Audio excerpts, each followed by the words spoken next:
Comment puis-je espérer plaire à Dieu si je ne suis pas le meilleur? Un guerrier n'est pas une épée, ni un bouclier. Il ne se résume pas non plus à sa force ou à son travail. Tu voudrais devenir parfait, mais tu ne le seras jamais. Tous les guerriers doivent un jour ou l'autre affronter la défaite. Il gagnera et il perdra. C'est ce qui se trouve dans le cœur du guerrier, qui le rend puissant et courageux. Même si Dieu souhaite que l'on soit parfait, il sait que nous ne le sommes pas. Et tout ce qu'il veut, c'est que l'on continue nos efforts. Il faut toujours persévérer. Il faut rester fort. Nous valons tellement plus que ce que nous sommes. Ce que Dieu nous promet, c'est la gloire au-delà de tout ce qu'on peut imaginer, même si nous l'honorons de mauvaise façon. Qu'est-ce que Dieu veut pour toi? Il veut que tu trouves une réponse à ces questions qui te font souffrir au fond de toi. Suis-je prêt pour le prochain combat? Lorsque tu pourras répondre oui à ces questions, tu sauras alors que tu as la foi au fond de ton cœur.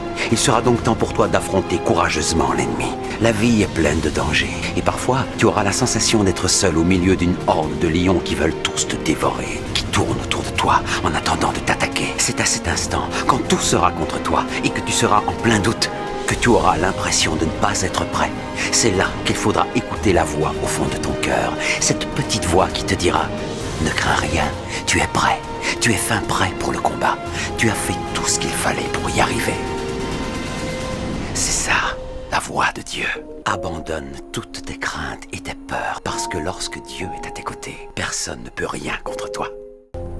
Il est vrai que tu es jeune et fort, mais tu ne peux pas défier un homme comme Goliath. C'est un soldat depuis toujours. Tout homme qui se lance dans la bataille sans trembler est un fou. C'est parce que je connais la peur et la crainte que je suis devenu roi. Et toi, David, tu n'es rien. Je suis le berger du troupeau de mon père. Quand un animal sauvage vient à emporter une brebis, je pars à sa poursuite. Et s'il s'attaque à moi, je le frappe à mort. Un animal?